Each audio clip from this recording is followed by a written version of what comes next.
This morning, punching their way to the top. Arizona is gaining ground as an international hub here for being a training ground for UFC fighters. Pro fighting here now reaching more homes than ever before. The sport also getting superstar treatment. President Trump will host a UFC bout on the White House lawn. That's next month. And the fight card does include a UFC star who trains right here in the Valley. ABC 15's Anna Mincer introduces us to one up-and-coming Scottsdale fighter who says training goes way beyond the physical. Eyes blackened, but determined, Eitan Kagan feels he's within striking distance of his dreams. I always wanted to be the best of the world at something, so if I could do that, I've had a dream to be in the UFC, so if I could do that, I'm going to shoot my shot. The American-Israeli fighter was born in the U.S., but spent most of his life in Israel. Moved here about 4 years ago to pursue an MMA career, to see how far I could take it, and Arizona is one of the top hubs here. Being here, being surrounded by fighters, by UFC guys, brings you closer. Iron sharpens iron. But to get sharper, you need opportunities and opponents. Joel Lopez with Rough MMA makes sure there are plenty of both for Arizona fighters like Eitan looking to go pro. The most recent one was Tony McMillan from Red Hawk, who fought for us last year and now is in the UFC.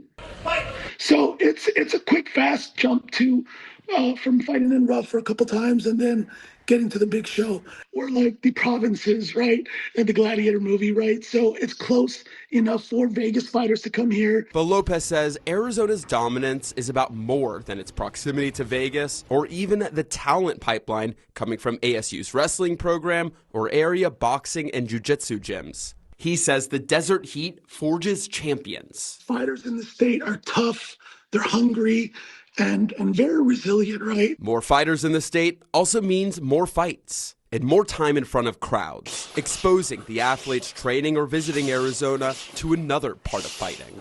I would argue the UFC is the most highly political sport right now. Kyle Green at SUNY Brockport studies the intersection of UFC and politics. It's this giant platform. It's a stage where we get to see all these tensions that exist in society play out, and they're often very magnified. He says combat sports have moved to the right in the past decade, in part due to President Trump's close relationship with UFC CEO Dana White. The president even hosting a fight on the White House lawn in June. But Green says that doesn't mean the fighting fan base all shares the same views. As MMA itself becomes more political, gyms become a place where people training, where fighters, where coaches speak out on these issues.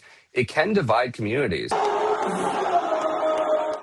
That division playing out after Eitan's latest match. He won, and after winning, he wrapped himself in the Israeli flag. He was met with a mix of cheers and boos from the crowd. It's in America. I could understand that. But I think there was extra because Israel and now the whole situation, the whole political situation where people are, it's not neutral. But 4 years into his Arizona fighting career, he knew what message he wanted to send them. We need more love in this place. We're all similar. We're all from the same thing. We all try to do better things. Like, these divisions don't help anyone. Love you. Because that's what Eitan and others say they come to Arizona to learn. Not only how to deliver powerful punches, grapple someone to the ground, but to be ready to compete on the sport's biggest stages. And Eitan is currently on a 3-win streak and training for his next upcoming bout, which is likely going to be with Rough MMA here at the Celebrity Theater in Phoenix. Kaylee, Nick? How interesting that the Valley has really become like this breeding ground for these UFC fighters. And I will say something, I don't want to mess with any of them.